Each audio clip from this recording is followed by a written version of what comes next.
तो यहाँ सतलोक आश्रम बरवाला जिला हिसार के अंदर उस परमात्मा की जानकारी दी जाती है और उसको प्राप्त करने की विधि बताई जाती है। वो परमात्मा, उस परमात्मा की शरण में आने से कबीर भगवान है, वो कबीर परमात्मा है, वो वास्तव में भगवान है, वास्तव में परमात्मा है। और उसकी शरण में आने के उपरांत आपको यहाँ भी सुख देगा, क्योंकि वो सुख सागर है, वो परमात्मा है, दुख नहीं देता।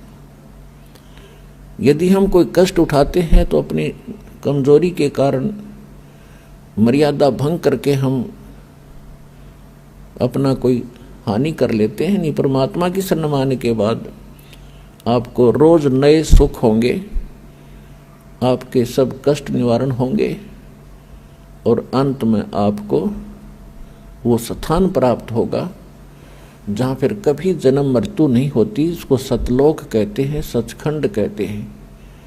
वहाँ आपकी ऐसे ही परिवार होगा, फिर वो कभी मृत्यु में नहीं आएंगे।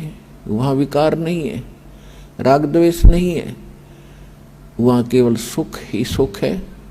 वहाँ आप पहले रहते थे, वहाँ आपको बहुत सुख था, उस सुख को छोड़कर आप गफलत करके यहाँ आ गए इस गंदे लोक में। अब आपको वो सुख याद आते हैं कि काम ना करूं और सारी वस्तु मिल जाए। सबकी नीत ये है कि काम करना ना पड़े, सारी सुविधाएं उपलब्ध हों, बड़ी कोठी हो, कार हो, घूमन फिरने खूब बाग बगीचे हों, फवारे लगे हों। तो यहाँ तो वो हो ही नहीं सकता। यहाँ चाहे पूरी पृथ्वी का राजा बन जा, उसने भी काम करना पड़ेगा। तो ये कहाँ था? सतलोक के अंदर है। वहाँ खूब सुविधाएं हैं, कुछ काम नहीं, भरे भंडारे भगवान के। अब जैसे आप यहाँ आते हो सतलोक आश्रम बरवाला के अंदर, यहाँ आपको बना बनाया भोजन मिलता है, बिछे बिछाए मैट मिलते हैं, सारी सुविधाएं हैं। आपको काम क्या है?